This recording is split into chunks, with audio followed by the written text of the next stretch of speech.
This is Duke University.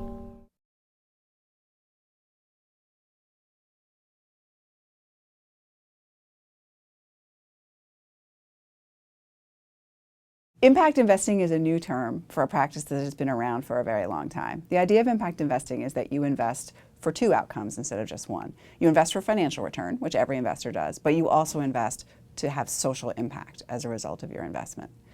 And it's really interesting. It's a field that's been exploding in the past decade.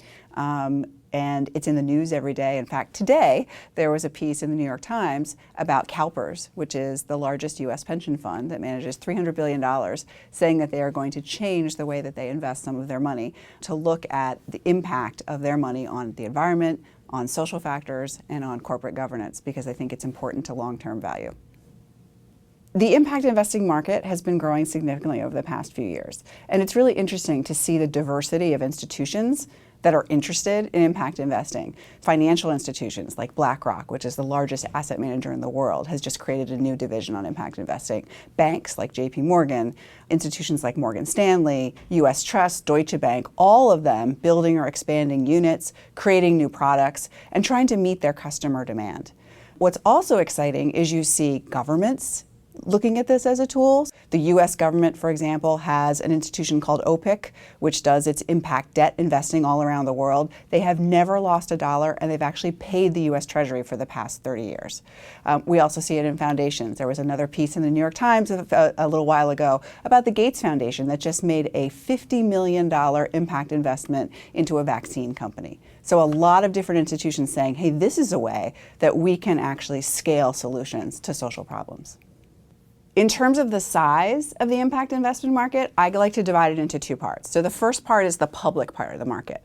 And there's an institution that tracks that. And they've said the public part of the market is now worth about $6 trillion, which means that 1 out of every 6 professionally managed dollars in the US is screened for social responsibility. The private part of the market, which is the one that's more relevant to social enterprises often because they're funding at lower amounts and funding directly into companies, has risen to about $43 billion under management in the last few years. So we have a lot of people putting their money into instruments where they're trying to have impact.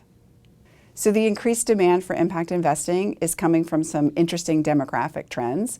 We see among millennials, for example, Deloitte has surveyed them for the past 5 years and asked them what's the primary purpose of business, and their number one answer over that time has been to improve society. So they're very interested in getting jobs that fulfill those values and also investing their money. We also see it among boomers and the retiring generation of boomers who have a lot of cash to spend, who are interested in using their expertise and their skills to build things that make a difference in society. And you see it among the very successful like Bill Gates or Steve Case or Pierre Omidyar, who have taken their assets and decided they're going to put them directly towards impact investing and then also turn some of their philanthropic efforts to building the field of impact investing. CASE, the Center for the Advancement of Social Entrepreneurship, is a center at Fuqua that's focused for the past 12 years on how you can take business techniques and apply them to lasting social change. We have been extremely interested in the capital markets as a tool for social entrepreneurs. And the idea of impact investing has become extremely exciting because we work with social entrepreneurs who are nonprofit, some of whom need debt. We also work with social entrepreneurs who are for-profit and need debt or equity. So this idea of investing as a means to help them is really exciting. So 3 years ago, we decided to create a program within CASE specifically focused on impact investing. And we call it our CASE Impact Investing Initiative, or CASE I3. And we were the first significant program at a top business school to create an effort to build the field and the market of impact investing globally. And we do a bunch of things here that are very exciting. One, we run a student fellowship. So we have a 2-year MBA fellowship for students, daytime MBA students who are interested in impact investing. We also do research in the field. We're doing projects right now with the White House, with several foundations, and with some other banks and other funders. And we also work with other academics around the globe to build the evidence base so that more people can learn about how this is working. And I wanted to talk a little bit about a research project that we did over the past 3 years. So the question we had was, all this interest in impact investing and more funds and more products and more excitement, how well are they actually performing? And what we realized is that the evidence base was not really there in an accessible way. So we formed our own project, and we spent 3 years studying high-performing impact investing funds all around the world. And our criteria were really simple. We went to the people who invested in those funds, often called limited partners, and we said, who is great? And our definition of great is, have they met or exceeded your intentions about financial and social return? We started out with a list of 300 funds all around the world. We narrowed that down through those criteria to about 30, and then we ended up studying 12 of those funds in great detail and basically saying, what made you special? What led to your success? When we were done with that, we had a group of funds that were managing $1.3 billion that were investing in 80 countries all around the world. They invested in many different impact areas, from health to business development to financial inclusion to education. And they had a broad array of returns as well. Some of our developing market funds returned between 3 and 22% to their investors. Our developed market equity funds returned between 8 and 12%. And then we had a smaller group of social debt funds that were doing very high impact work and returning between 0 and 3. Now, a lot of people asked us, well, 0 and 3%, that doesn't sound like success. We said, no, this is what they targeted. They promised their investors a 2% return, and they delivered it. And so one of the important things to understand about impact investing is people are kind of saying, is it always market rate? Is it, or is it maybe always concessionary? We're saying, no, it depends what you targeted. And there's people blending objectives. The other thing that we learned through our study as we looked across these funds that were successful is we identified 4 practices that seem to come up again and again when we talk to the funds, we talk to their investors, and we talk to their investees.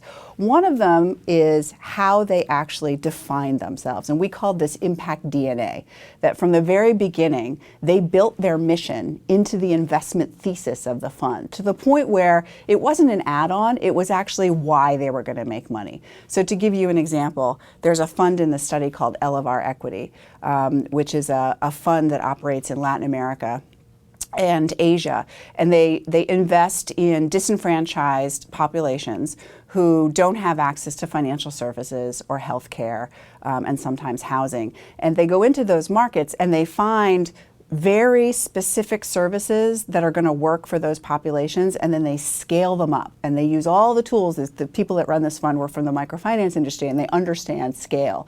They have actually, they're now on their 3rd fund. Their first fund, which is the one we profiled, has a 23% equity return, which is the top decile of any fund.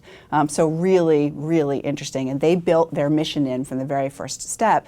The second thing we learned about the funds is that they often had very different stakeholders than you would think of for normal financial vehicles. So that Elevar Equity that I was just talking about, their first investor was actually a foundation. It was actually the foundation that Pierre Omidyar set up. And they gave them a program-related investment, which is a specific kind of investment a foundation can make, because they believed in the idea of actually purchasing the outcome of more people having access to finance.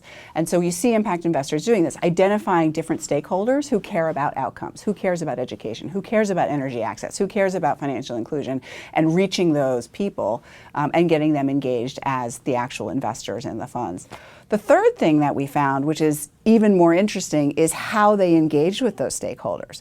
So it's very common across all the different asset classes that we looked at, and we looked at different asset classes, for the funds to layer the investments. So in structured finance, it's very common that you have maybe a top layer who gets paid back first, and then you have a second layer who gets paid back second, and then all the way at the bottom you maybe have some people they might get paid back, they may not. And what was interesting in these funds is that you see there's a whole lot of funds in the space that have been anchored by catalytic investors. So there's another fund that we profiled, which is a DeutscheBank fund. It's a microfinance fund. And they got the government of the US and the government of the UK to anchor this very successful, very large microfinance fund. And their whole thesis was, if we can get them to put in the loss reserve layer, so if this fails, somebody's going to pay you back, we can actually get a whole bunch of commercial players in this fund. They actually exceeded their expectations. It was oversubscribed.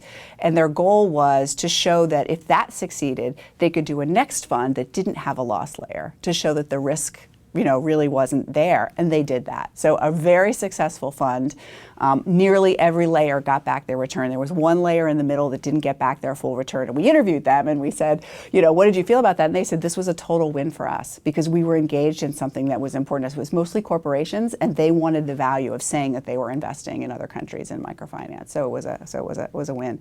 The fourth practice that we uncovered, and this kind of came accidentally when we were talking to the teams, is we realized that the teams of these funds, not necessarily the individuals, but the teams as a whole, they had a mix of skills. They all brought skills from the nonprofit sector, the government sector, and the business and finance sector. And in our study, we called this multilingual leadership. We have now, at CASE, started to talk about this as tri-sector leadership to get away from the linguistic only connotations of it, to realize this is experience, this is networks, this is frames, this is definitions, and having the ability to talk to these different sectors and actually understand what they want from you and understand what you need to give back to them turns out is a success factor for impact investing. And that's great because we as an educational institution can now bring that back, and we're training our students about different ways of looking at problems from different sectors.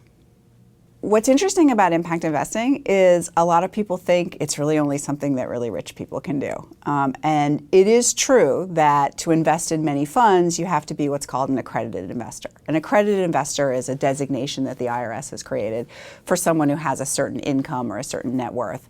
And they believe that you can take more risk with your capital if you're a little bit more wealthy.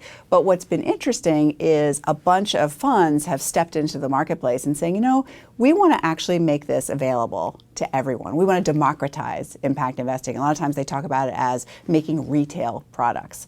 And what's exciting is that there's now some really interesting retail products available to anyone. If you're interested in impact investing, for example, you can go to a website called vested.org, and you can invest online as little as $20 in something called a community investment note. The community investment note is a product that the Calvert Foundation, which is also one of the funds that we studied, has put together. And it's an instrument that's been around for 20 years. You choose your interest rate. You can go from between 0.5% to 3%, and you can lock up your money for a different amount of time depending on the interest rate. And you can invest in communities. You can invest in the Twin Cities. You can invest in Denver. You can invest in women around the world. You can invest in education. So you can do it by impact area. You can do it by geography. And then you are an impact investor alongside everyone else. And what they do is they take your money and they bundle it up together and they give loans to institutions who then give it to people having impact. And they have never lost any investor a dollar in doing this. So it's a safe, easy way, and it might even earn you more money than your bank account. When I think about impact investing, it's a really exciting field to be in right now. We see the demand coming from our MBA students of, this idea that I can make money and make a difference at the same time is really intriguing. It turns out it's a really exciting time to be in this field, either as a professional or as a student, because a lot of things are changing and kind of being created for the first time. One of the things I'm most excited about that I've been involved in over the past few years is the creation of this thing called B corporations, which didn't exist before, which a bunch of entrepreneurs kind of came together and said, how do we protect the mission that people want to build into for-profit companies, and how do we make it so that companies who are saying they're being impactful, so that people don't kind of see that all as greenwashing. And so we actually created a certification, so a company can become certified as a B, which stands for benefit corporation, or now they can actually go and incorporate as a benefit corporation in more than 20 states around the country. So we're actually changing the legal structure for social enterprises to make them be more successful and to help them meet their goals, which is really exciting. And I do think in terms of kind of what the next 5 to 10 years will bring, the most exciting thing about this field is how do we actually define and communicate the impact that these companies are creating. Many of them are doing amazing work. We're starting to see some sort of emerging standards, but to really get to a robust marketplace, we need to do more, and it's a great area for people to get engaged in.